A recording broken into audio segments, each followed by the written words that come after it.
ஒருத்தருக்கு தொப்பை வருது அப்படின்னாக்க, அதுக்கு என்ன ரீசன் அப்படின்னு நம்ம கண்டிப்பா தெரிஞ்சிருக்கணும்.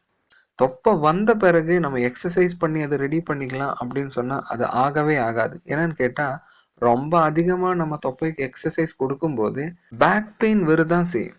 அதல்லாட்டி தொப்பை கம்மியாவறதுக்கு அதுக்கு நமக்கு எதுவும் பண்ண முடியாது. அதனால நமக்கு எப்படி இத ரெடி பண்ணிக்கலாம் அப்படின்னு பார்க்கலாம். இப்போ வந்து நம்ம கொஞ்சம் சோம்பேறித்தனமா இருக்கும். நம்ம உடம்பு எதுவுமே அதிகமா ஒர்க் அவுட் எதுவும் பண்ணாம, இப்போ வந்து நம்ம பைக்ல இல்ல கார்ல மேக்ஸிமம் நம்ம டிராவல் பண்றது. கொஞ்சம் தூரம் நம்ம நடக்கிறது கூட இல்ல. இதுதான் மெயினான ஒண்ணு. சோம்பேறித்தனம். 2 ஸ்நாக்ஸ். எப்பவுமே வந்து நம்ம ஏதோ சாப்பிட்டுன்னே இருக்கோம். அப்படின்னு சொன்னா, நம்ம டிவி பார்க்கும்போது, கம்ப்யூட்டர் பார்க்கும்போது, அந்த மாதிரி நம்ம சும்மா இருக்கும்போது ஏதேதோ ஸ்நாக்ஸ், பொரியல்கள் நம்ம சாப்பிட்டுன்னே இருக்கோம். இதுவும் தொப்பை போடுறதுக்கு ரீசனான ஒண்ணு.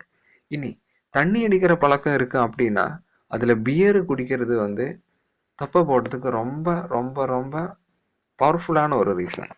அந்த மாதிரி நம்ம மைண்ட் கஷ்டமா இருக்கு. மைண்ட் ஃப்ரஸ்ட்ரேஷன்ல நம்ம வேலை பார்க்குறது. இது வந்து ஸ்ட்ரெஸ் அதிகரிக்கும் உடம்புல. இது கார்ட்டிசோல் என்ற ஒரு ஹார்மோன் உடம்பில் அதிகரிக்கிறது. கொழுப்பு அதிகரித்து தொப்பை போடுறதுக்கும் மெயினான ரீசன் ஒண்ணு. அந்த மாதிரி நம்ம சாப்பிட்ட பிறகு உடனடியாவே தூங்குறது. அதுவும் நல்லது கிடையாது.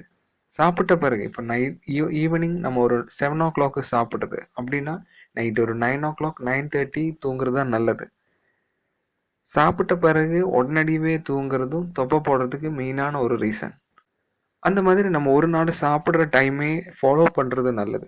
ஒரு நாள் சாப்பிடுறது 1:00, மறுநாள் சாப்பிடுறது 2:00, மறுநாள் 3:00 அந்த மாதிரி கிடையாது. எப்போ சாப்பிடுறதும் ஒரு கரெக்டான டைம். இப்போ 1:00 சாப்பிடுறதுன்னா 1:00 நம்ம ஃபாலோ பண்றதுக்கு ட்ரை பண்ணணும்.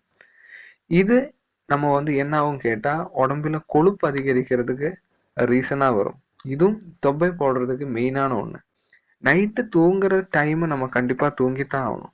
நம்ம அதிக டைம் வந்து தூக்கம் இல்லாம வேலை செய்யறது, இல்ல டிவி பார்த்துன்னே இருக்கிறது, இதெல்லாம் வந்து நம்ம ஹார்மோன் சேஞ்சஸ் வர்றதுக்கு ரீசனா வரும். இதுவும் தொப்பை போடுறதுக்கு மெயினான ஒரு ரீசன். இந்த மாதிரி ஒரு சில வகைகள் நம்ம கரெக்டா பார்த்தாலே நமக்கு தொப்பை போடுற பிரச்சனை ரெடி பண்ணிக்கலாம்.